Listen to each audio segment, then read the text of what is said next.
Welcome into another live episode of the Bully Ball Podcast. Deebo Samuel's gone. How do you replace him? Combine fits. And what the hell is going on the Pat McAfee show? A bunch of stuff is happening right now. Stick around right after this.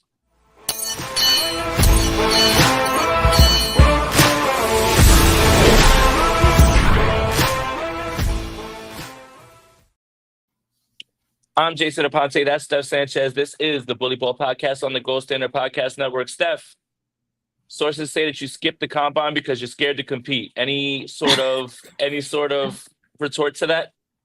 I was not on my own draft sheet, so make of that what you will.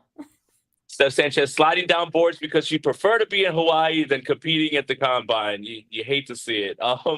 We'll get into all of that stuff, with the combine and what's going on with Deebo Samuel and who can replace Deebo Samuel. No, not you, Terique Owens, by the way. But there's a lot of stuff that is going on right now with Pat McAfee, and he's talking about breaking news. But Adam Schefter was just on, and he was talking about the Brock Purdy situation, and Rob has the clip.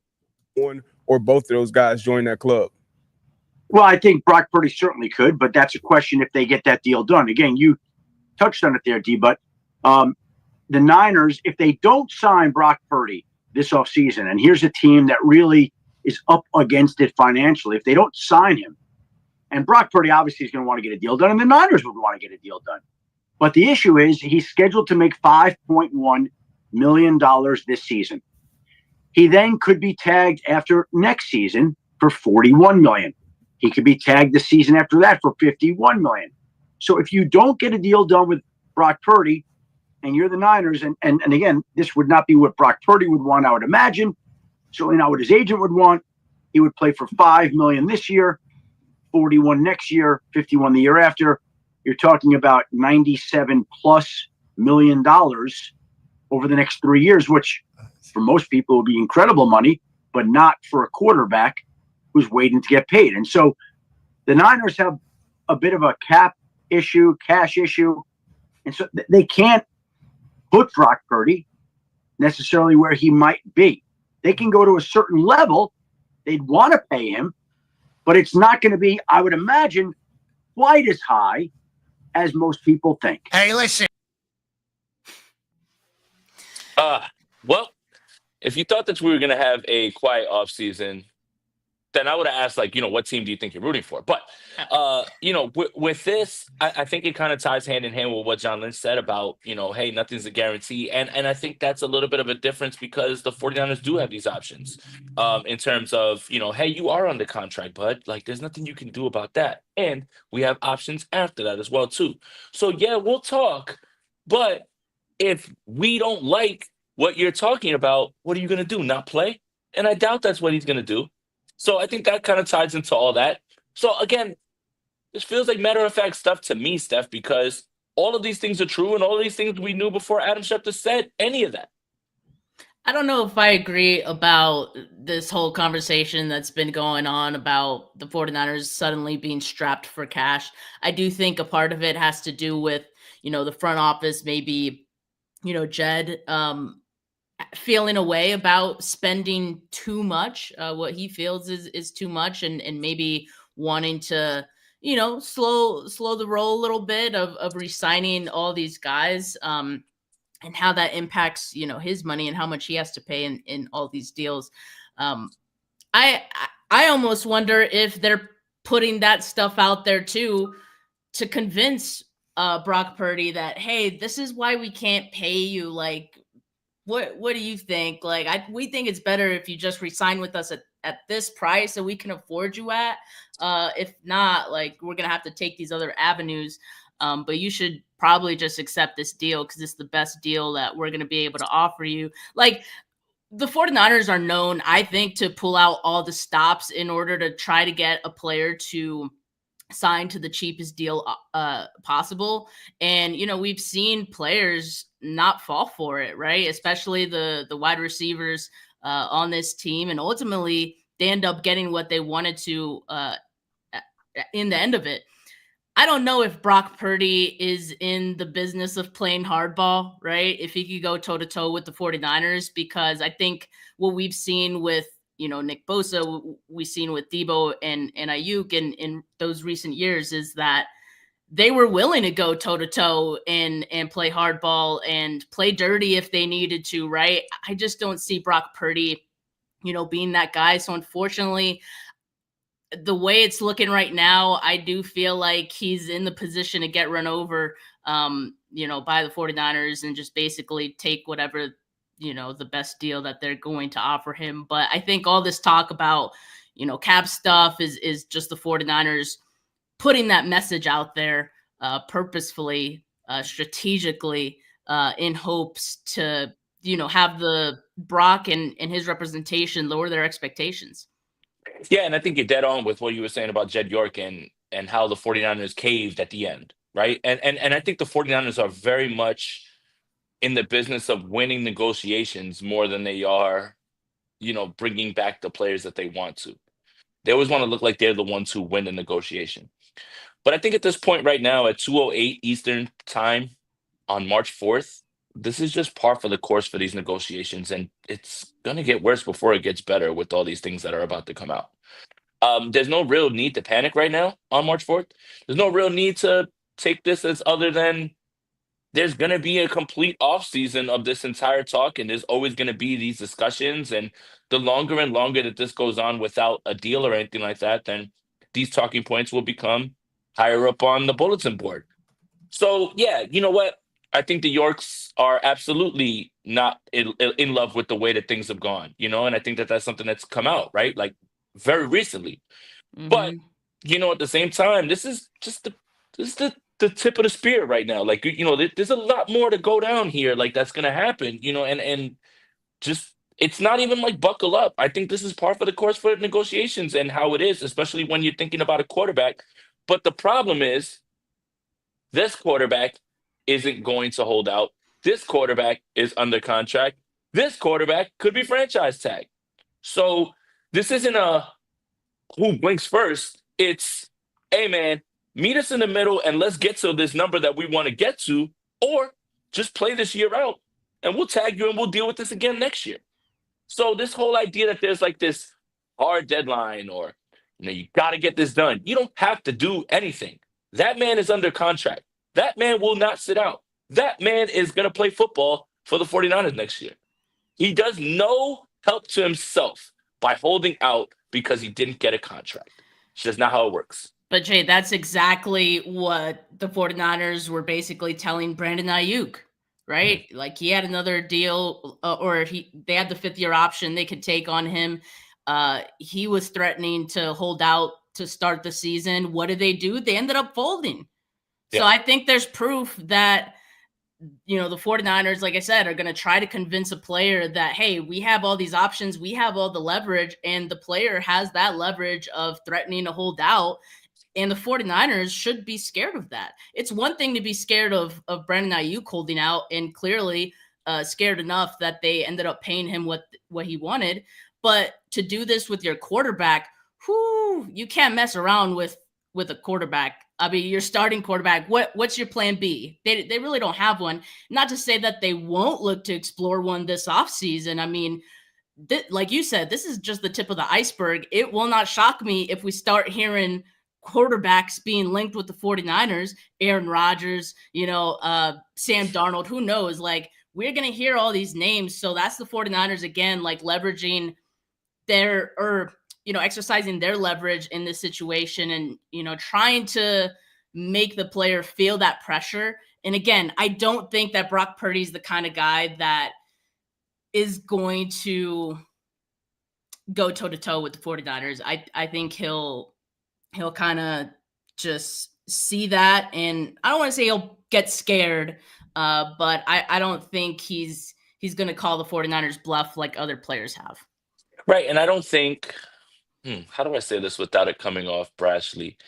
I think Brandon Ayuk at the time was better at his position than Brock Purdy is at his, like sure, higher up on the list, yes. Right? Nick Bosa is the top 1-2 guy. Yeah.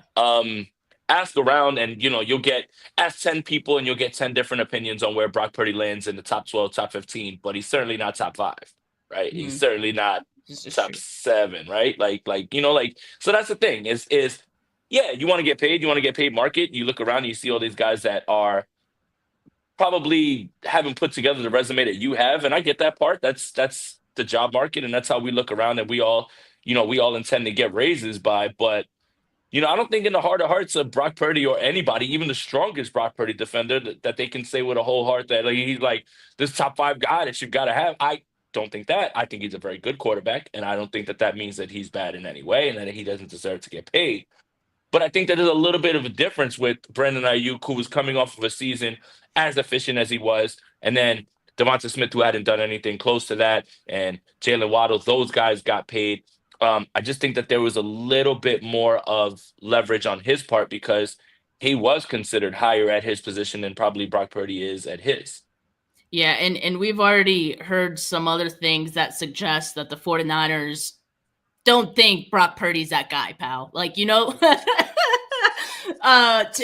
Kawakami said that the 49ers are probably going to be offering like a lower year deal. I don't know how to say that, like lesser years for his contract, which would suggest, they don't want to make a long-term commitment to him either. So there's a whole shorter term deal. Thank you, Rob. There's a whole bunch out there right now that I think suggests that, the 49ers are willing to pay him, but at a certain price. They don't think he's worth, like you said, top 5 money. And I think that's fair. Like you said, I think, last year we were very much in favor and support of, Ayuk getting anything that he felt he deserved. We're always pro player here. Mm-hmm.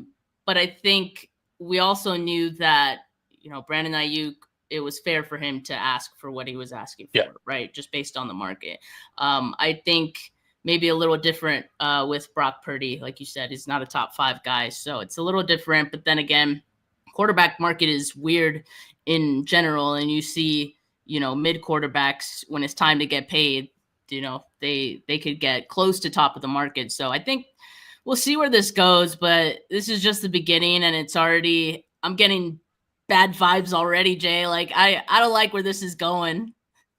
Yeah, I'm about to mute Brock Purdy on like the word Brock Purdy on Twitter. Like I don't want to see anything about it. Just let me know when the deal gets done or if it doesn't. Breaking news: Pat McAfee said that he had huge, massive news.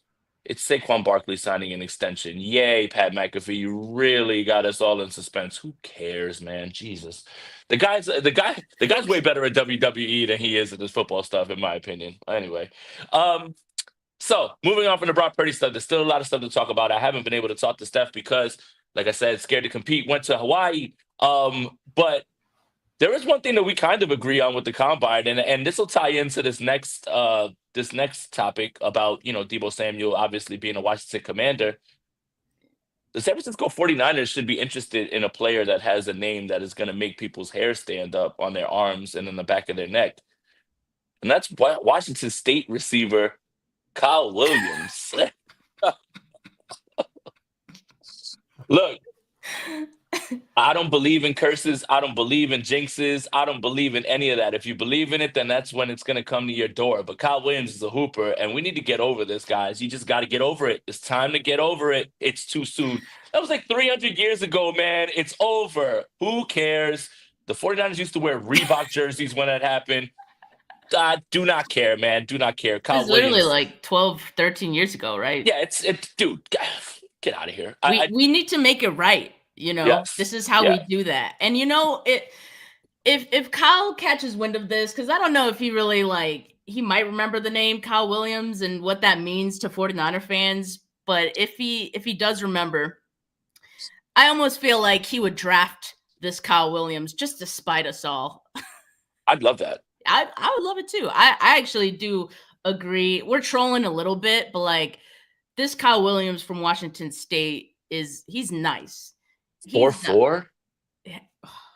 I didn't even know he ran a 4.4. That's yeah. I mean, he probably ran it at his pro day because he didn't run it at the combine. But yeah, 4.4. I mean, he's a guy who can catch the football. We saw him at the Senior Bowl, and he won.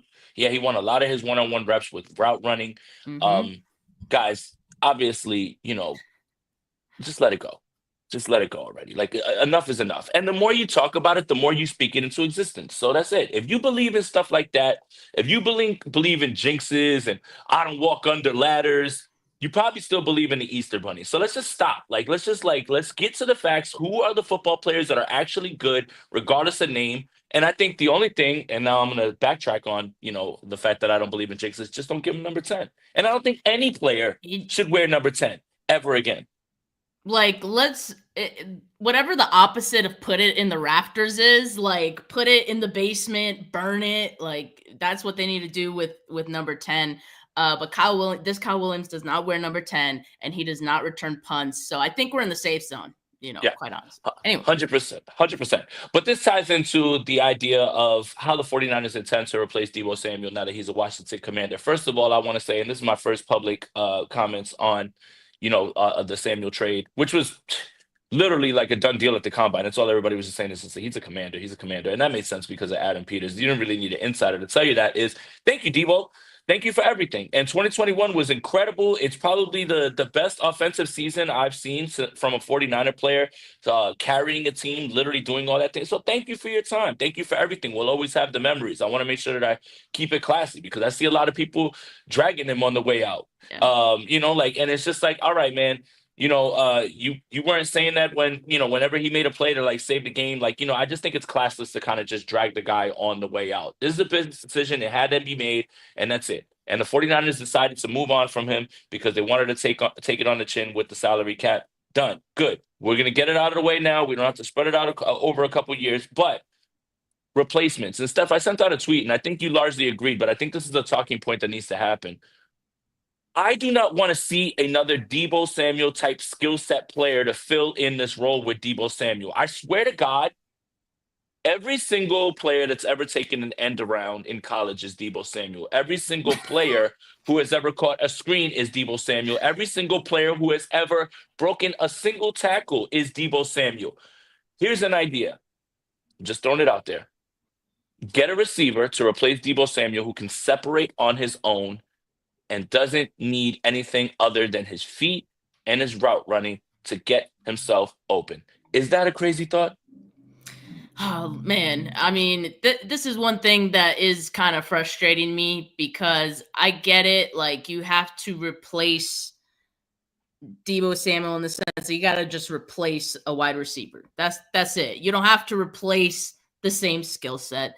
I get that people get enamored with the next Deebo Samuel. Even when we had Deebo, like people were always like interested in who the next Deebo was going to be. There's been so many guys since Deebo's been drafted that has been coined the next Deebo. Where are they now? Where are they now? Like actually, I had Chenault on my dynasty team for far too long. I think I dropped them. But but the point is that none of those guys are Deebo, will ever be Deebo. And that's part one. And then two is that, the 49ers, there's many reasons that I think the 49ers felt like this was a good time and Deebo felt it was a good time, to move forward and start a new path. One of those is that Deebo is just not serving the 49ers needs as it stands today. And what I mean by that is what you said, kind of like they need a separator. They need someone who's complementary to the offense that you run now with Brock Purdy. And that's not to say that the offense has like completely changed or anything like that, but I'm just talking about the skill sets that are complementary to what Brock Purdy does best. And that's more of a drop back game. Kyle Shanahan is more trusting of Brock Purdy with that. So you don't need this dink and dunk. You don't need this yak. I mean, yeah, it's nice, right? And you still get some of that with like Kittle and whatnot. And Juwan Jennings could do it every now and again, but you're not reliant on it, right? Mm-hmm. And for a player like Deebo, who that is pretty much all he did, especially like at this point in his career, it wasn't a fit anymore. So why are we looking for that same type of player? That's the thing that I'm not understanding. I will say, like, I do like a couple of the guys who people are saying would be a good replacement, like Savion Williams out of TCU. I like Luther Burden, obviously. But I just question if we're, kind of putting ourselves in a corner a little bit, right? And quite honestly, I don't think that's what the 49ers, what Kyle Shanahan's going to be looking for this time around. I do think he's going to be looking for a separator because I think there's been so many times where you've needed that outside of, Brandon Ayuk, and you didn't have it, and it hurt you in the end, right? The Super Bowl is the best example of that. So, yeah, I think that they're ready to turn the page on, a wide receiver. And look, there's some true X's, some good separators. I do feel like there's a lot of like slot guy or guys that will end up being more so slot guys in this draft. This is not as strong a wide receiver draft as we saw like last year, for example. But I do think there's going to be some nice targets for them anyway, like whether it's in the draft or free agency. And I think the idea of filling the Deebo Samuel role with somebody of that skill set just kind of diminishes the fact that the Deebo Samuel thing with the 49ers is a one-of-one situation. Like, that's not typical. So to try and do the impossible twice, it seems a little bit arrogant because you can't. And everyone's been looking for their Deebo Samuel. Like, Exactly. again, as soon as you take an end around, you're Deebo Samuel. Like, it's like the laziest comp. The only other comp that's lazier is every white receiver is Wes Welker, Julia Edelman, or Cooper Kupp. So like the idea of well, we'll just fill it with another skill. No. Like, and again, what you said, conducive to the way that Brock plays, separators. This is the thing that got them bit in the Super Bowl. And you saw the philosophy change when they drafted Ricky Pearsall and drafted Jacob Cowan with the idea of being separators. The idea that you're going to just go ahead and try to fill that role the same way, it doesn't scream evolution in the offense to me. It doesn't scream Kyle Shanahan getting back to what he did when he was with the Falcons and when he was with the Texans, and he never had a Deebo Samuel type player then, right? So there is evidence that he can operate offenses even without that. It's just when I hear people say like, let's fill this role the same way, it's almost disrespectful to Deebo Samuel because it's a one-of-one situation. You're never gonna find that ever again, I don't think, in any way where you throw the ball to him on a screen, on a tunnel screen, boom, he takes it 75, 80 yards, or he's in the backfield. And like that stuff isn't typical. So the idea that you can duplicate that, it just comes off either short-sighted, dumb, arrogant, all three. I don't know. But again, let's just find guys that can get themselves open on their own. So names to throw out from free agency, if we're not loving this draft, which like you're saying, Steph, I feel like the 49ers aren't going to be in a position to really draft a guy that is going to be like a huge difference maker, even with the class being as low as it is. Elijah Moore is only 24. It's going to cost $4.5 million to probably bring him in. Darius Slayton is somebody that can be brought in as well, too. You cannot go into this season with Juwan Jennings and Ricky Pearsall as your two starters. You cannot. You cannot. And that's no disrespect to Juwan Jennings, who had a great year. But you cannot, because there are no separators from the X position. Juwan Jennings leads in contested catches. Why? Because he's not getting separation. Everything's a contested catch. Pearsall, we all like what we saw, but do we bank on that? No. Do the 49ers bank on that? No. So there has to be some movement here in free agency. It's not going to be the flashy names, but one name that just popped up and is now available, Davante Adams. Now, Davante Adams at 32 is going to want to get paid. Let's just say that for sure. But if the 49ers can find a way to construct this contract in a way where it doesn't kill them off the rip, Davante Adams is absolutely a magical fit while waiting for whenever Brandon Ayuk returns. I feel far better about the wide receiver room if it's Adams, Jennings, and Pearsall rather than just Jennings and Pearsall. Oh, yeah. I mean, that would cook, and I agree. I think it'd have to make sense financially for the 49ers, but obviously from the offensive standpoint, I mean, it'd really be a no-brainer for the 49ers to be interested in him. And the reports are that, he would want to go to a West Coast team. There's also reports that he wants to reunite with Aaron Rodgers. So he might be available for some time if the latter is true, because we don't know where Aaron Rodgers is going quite yet, right? Like, obviously, free agency hasn't started yet.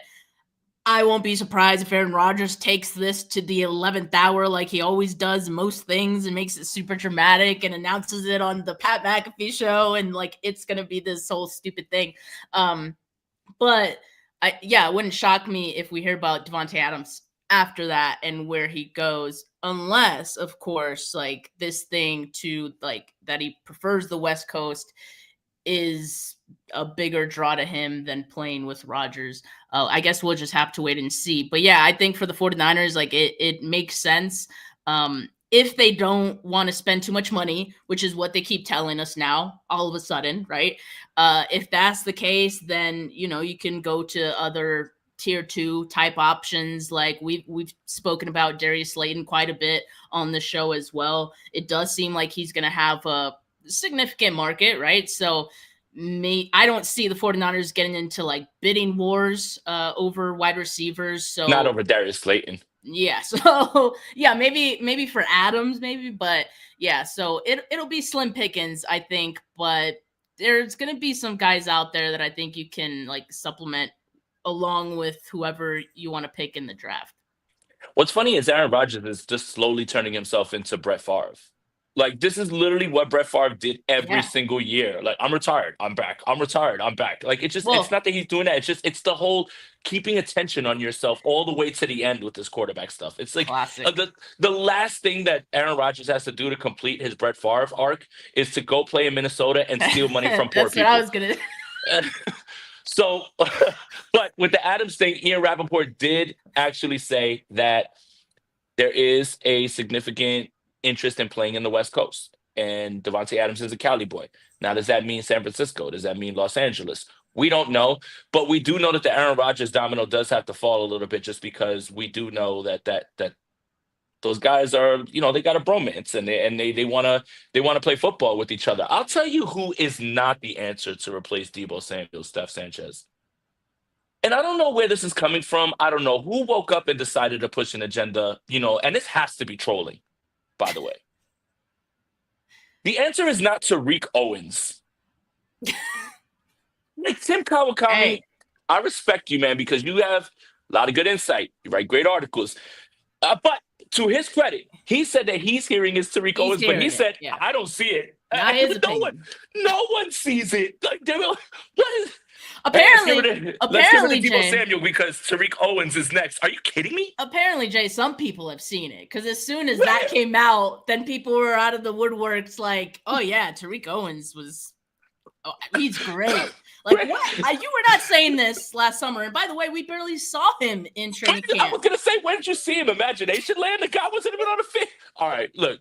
I'm not trying to take him down. It's just the idea that this name is being thrown out there as some sort of solution has got to be one of the most insane thoughts. And if the 49ers are truly thinking that, then they've lost their minds far more than we've ever thought in their lives, man, at this point. The videos of Terique Owens running routes, it takes him 3 to 5 business days to get out of his break. Like, just because your pops was baller doesn't mean that you can hoop the same way.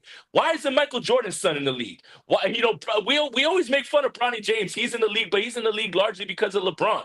Ken Griffey has sons. They don't play baseball. Like, not everybody's son is designed to go, but the idea that this name has popped up, and I've seen it multiple times, is either scary, dumb, or just downright negligible, and it might be all three again, Steph.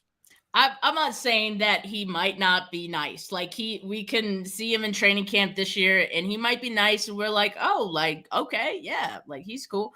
But in no way, shape, or form should we be making a lack of free agency decisions over wide receivers, a lack of draft decisions over wide receivers based on Terique Owens. I think that's like where I'm at right now with it.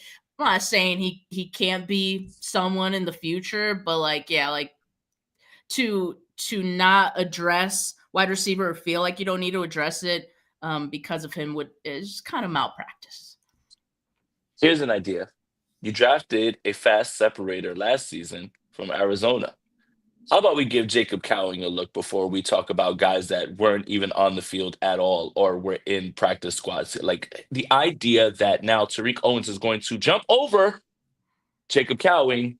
I don't even think he could jump over Chris Conley at this point. I don't understand where this is coming from. Whoever is running this PR machine is putting up a lot of money because I just don't get it. And it doesn't make any sense. We have zero evidence that Terique Owens can be somebody who is going to be a difference maker for the 49ers, let alone replace the draw that Deebo Samuel, the attention that he has, and all those other things. Like, come on, guys. I mean, be serious. Just to end that one, we didn't see it because, like we said, he wasn't there at training camp. That's where we see him. The 49ers got to see him after he was healthy, and they re-signed him to the practice squad, right? So they got to see it, and maybe that was different from anything that we saw, which was a lack of much. But so we'll see. But still, you got to address wide receiver in any case because he's great. I think Terique Owens, if he's good, that's great for depth, right? But you still need something on your top end, to help this wide receiver room. So, and I get it. You want to get younger, but that doesn't mean that has to be worse. So that's where I'm at with it, Jay. Yeah, depth is fine, but the idea that he's just going to step in and save the team now that Deebo Samuel's gone, it's just like it literally just doesn't make any sense. But combine fits, man. I gotta say, there's a lot of guys that really blew it out of the combine that I was already big on. So for me, the combine isn't the end all be all.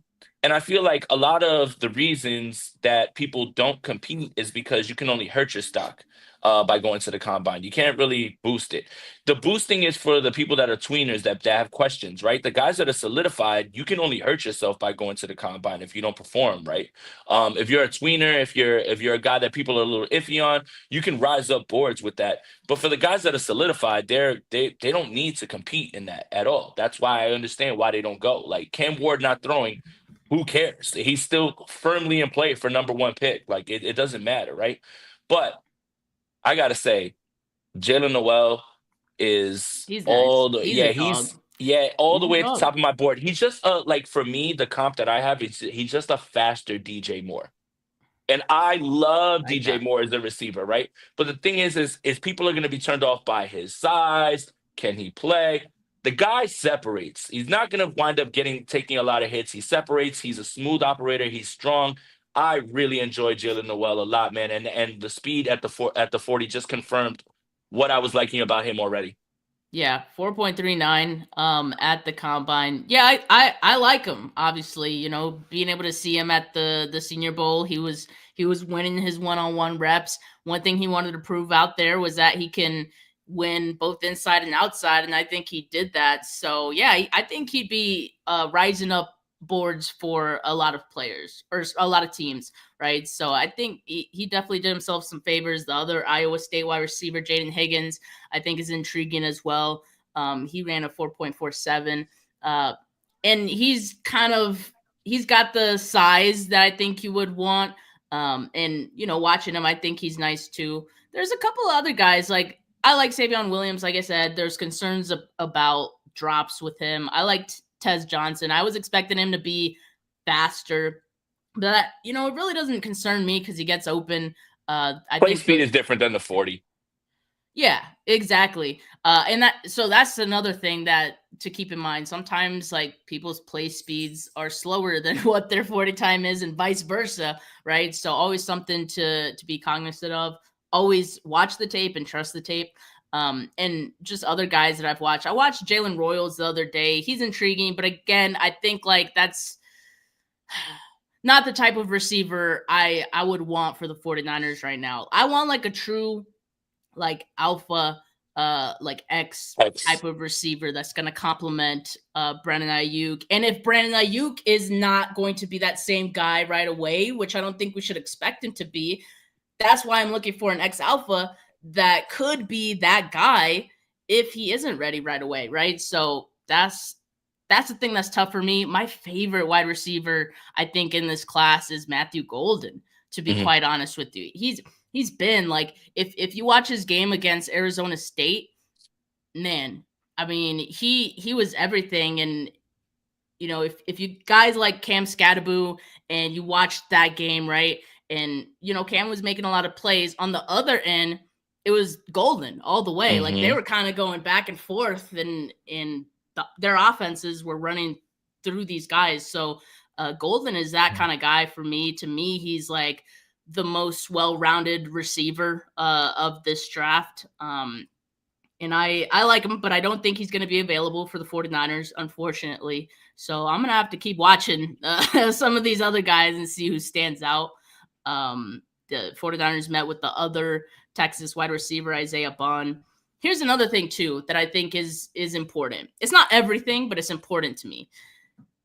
Get guys who like get guys from teams who breed NFL players. Like Texas wide receivers are always good. Ohio State. Like, so always go back to those wells. And I think that's something that the 49ers should, look to do, not just a wide receiver, but other positions as well in this draft. To me, like, those are safe options. Yeah, and I saw the comment about Jack Beck. Jack Beck is this year's Puka Nacua. Dude, I like him too. And that's someone who the 49ers could realistically draft, I think, because he's not going to be a first-round guy. Yep. And I just love his attitude. I feel like Kyle would love his attitude. Not that he was there at the combine to meet him or anything, but I digress about that. It doesn't really bother me. Maybe at the Senior Bowl. Maybe they had a conversation with Ricky Pearsall. No, Kyle doesn't go to the Senior Bowl. Well, maybe the 49ers, like with Ricky Pearsall, like it was kind of in passing. Yeah, I know what you mean. And they could do a top 32, but no, I really like him, and he's just the kind of like blue collar, lunch pail guy. Yeah, exactly. Go, scrappy gym rat. Go, keep going. That's the type of wide receiver the 49ers need. Like, if the 49ers are really going to go back to brick by brick and rebuilding a new core, those are the kind of guys you want. Those are the kind of guys they started out with, right? Back in 2017 and in the couple of years that followed, right? And a lot of those guys, like George Kittle, for example, still on the roster today. So I love Betch, and I hope that the 49ers can find a way to get him in. 100%. Like I said, I think he's the Puka Nacua, and the one, when I knew he was the dog, I mean, he already put it on tape, and he already was like, he said there are no 50-50 balls, they're 80-20, and I was like, let's go. I was like, that's what we were talking about. Yeah, that's that dog mentality. That's how he plays. Right, 100%. So yeah, I like Jack Beck. Dazzle says, why do teams overpay quarterbacks just because the market says so? I'm sure Jags, Cowboys, Dolphins, Giants regret the QB contracts. There's QBs that can do 80% of what Brock Purdy does for half of what he wants. So back to the Brock Purdy conversation. Here's the thing, and we were talking about, mid quarterbacks and how, Steph said they get paid and how Brock will look. It's going to take one organization to put their foot down and say, nah, I'm good. I'm not giving you anything. The problem is, I don't think anybody will, because they're afraid of the ramifications of not having a quarterback. Right? Yeah. So the idea of paying to a 60 is better than the unknown of who the hell are we going to bring in here without him, right? But it is going to take one organization to put their foot down and say, nah, man, I don't care what the market says. You're not worth that. And we're going to go in another direction and let someone else pay you. Until that happens and everyone just gives out the contracts because they're afraid of the unknown, I feel the market's never going to change. Yeah, and that's just because there's such few quarterbacks in the league that are worthy of starting, and even some that are starting are not worthy of starting, right? But that's like how scarce the position is. So it's unlike other positions where you could take a chance and you feel okay about it. You feel like you could find a replacement. Quarterback, way different. So yes, you hit the nail on the head. That's definitely it. Yep, for sure. So we've got a few more minutes in here. Thank you guys for joining us. But I did want to talk about something that I feel like is kind of just being lost a little bit in the shuffle, because the 49ers need D-line. The 49ers need O-line. What are they going to do with wide receiver? What's going to go on with Brock Purdy? Deebo Samuel's gone. I want to talk about the 49ers secondary, because the 49ers have a opportunity right now, even with the loss of Charvarius Ward, to find a way to strengthen this secondary. And there's a few ways to do that, right? Obviously, the DJ Reed thing is going to be floated out there because of Robert Saleh. But on March 4th, I'm telling you who I want at pick 11. Like, if he's there, run the card up. And that's Will Johnson of Michigan. And here's why. If the 49ers are going to struggle to get their pass rush back to where they were in 2019, because they don't, it's pretty hard to have 4 studs like the way that they did that season, then what's the best way to mitigate that? is you continue to add on the pass rush, you continue to add on defensive line, but you get yourself an outside corner who can play zone. Reminds me of Patrick Surtain. You have Lenore on the other side. You move Lenore inside. You have Renardo Green out there, Malik Mustafa. Then you figure out what's going on with the safety position. I doubt Hufanga comes back. I probably think they give Tig another look, and they hope that Robert Saleh's scheme is going to help lift him a little bit more. They'll probably give him the first crack at it. But yeah, at pick 11, I want the 49ers to take Will Johnson because I want this defense to be able to cover. This league is going in a direction where the pass rush, even though, let me just shut up because the Super Bowl was a prime example of why pass rush wins, right? Because, the Eagles were winning with 4. But I would probably say that that's a little bit more to do with the fact that the Chiefs' offensive line was atrocious in that game as well, too, coupled with the fact that, the Eagles have some dogs over there as well. But the league's going towards a passing, it's a passing offense and it's a passing league. And these guys, you're going to have sticky coverage. I want Will Johnson at 11, and I want them to fortify the secondary in that way, especially if the 49ers are going to be running all that zone that Robert Saleh runs. And we saw how it looked when he had Sauce Gardner. That can be the type of impact that Will Johnson has on the 49ers secondary at pick 11. I would love that.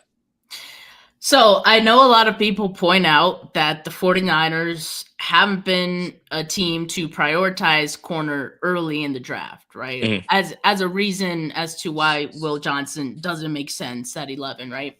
But Robert Saleh just came back from the Jets where he had, Sauce Gardner, dude. I mean, I have to imagine that having a top corner does a lot for your defense, obviously, but also like Saleh just kind of being familiarizing himself with that and what he could do with that, I think does make that an option. And I think I'm already leaning towards that pick being a defensive pick, right?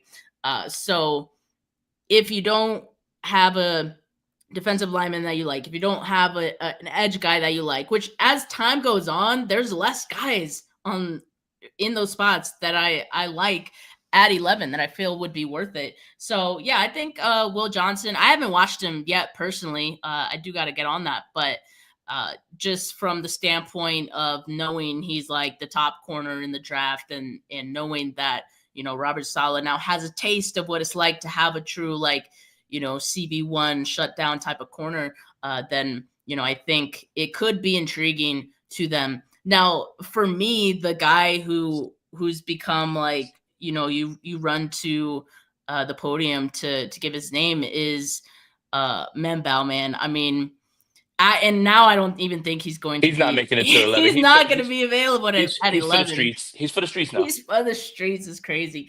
But, now we're hearing Mason Graham could fall. Will Campbell maybe, which again, like, I don't know.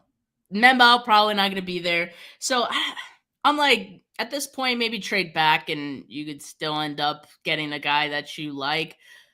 But like I said, more time goes on, I like these guys less and less at 11. Like, I could like a player, but I'm just like, at 11, I don't know.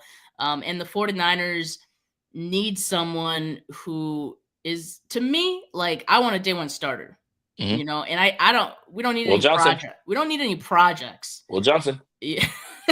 So I might have to get on this train, Jay, because I mean, like, there's edges that are intriguing. Shamar Stewart, like athleticism off the charts, production not there. Can you bank on that at 11? Right. I don't like that. James Pierce, we're hearing about character concerns, which could just be like smoke screen draft. Yeah, exactly. It could be.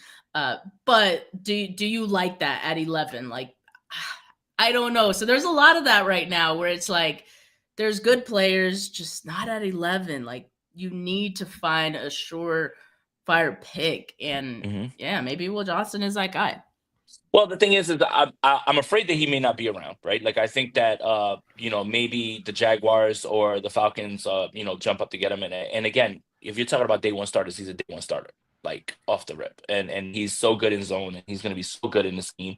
But I do kind of look around, and I think that any potential shakeup in the draft is going to leave the 49ers with too many options at 11, which is not a good thing.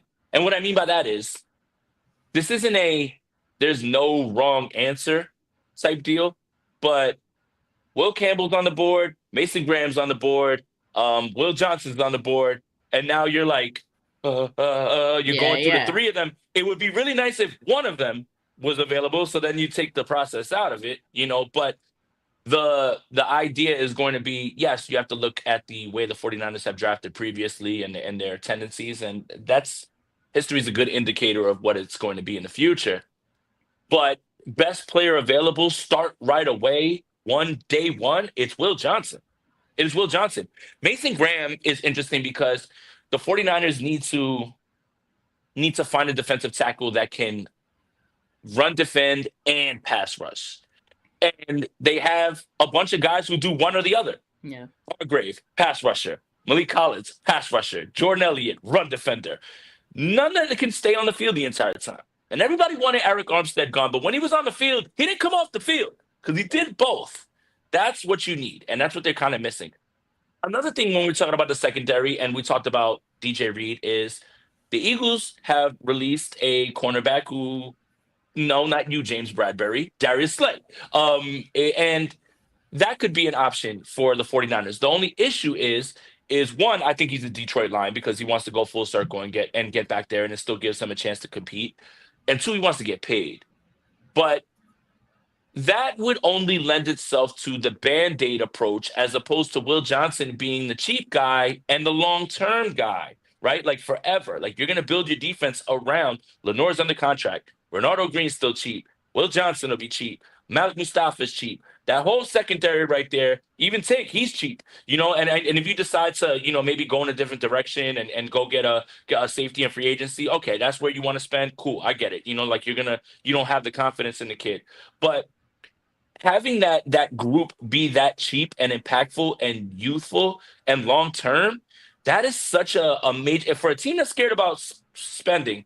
This has got to be the way that you're going. Obviously, at 11, you're going to get somebody who's youthful, but the impact, right? And I know that Will Johnson can play from day one. I know that for a fact. Yeah, so we'll see what they do, but right now, I agree. Like, there's almost too many options to kind of suss out, like, who the 49ers might pick. That's why the mock drafts are all over the place, beyond, like, the top 5 picks. I'll say this, like, obviously, after free agency, we're going to have a clear picture of, what the 49ers' biggest needs still are. But even then, they could go best player available, right? So, but I still think seeing how the chips fall in free agency will give us a better sense of where things may go draft night. But we'll see. And they could trade up, they could trade back if they like a guy. We've seen they're not afraid to do that. But speaking of trades, Jay, Matthew Berry, who was at the combine, he put out this article about like 20 something things that he heard at the combine. He did say these are not reports, just things he has heard. There's a couple interesting things about the 49ers that he mentioned. One thing was about Christian McCaffrey. He's healthy, no concerns. That's great. We already kind of heard about that as well. Then he asked about Jordan Mason. He said, don't be surprised if Jordan Mason gets dealt.